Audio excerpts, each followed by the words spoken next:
Hi everyone, this is Elijah from Jest QuickNews bringing you the latest updates on public service pay in Ghana.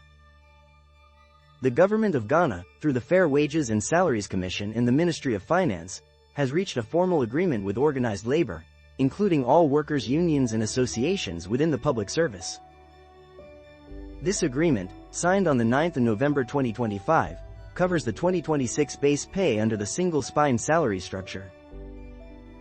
According to the terms, the base pay will be increased by 9% across the board from January 2026 to December 2026, giving public servants a well-deserved boost.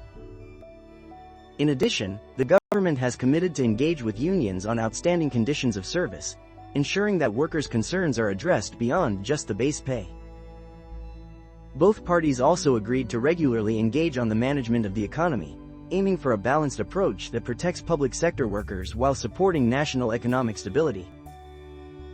This agreement marks an important step in fostering cooperation between the government and organized labor, and it is expected to have a positive impact on thousands of public service employees across Ghana.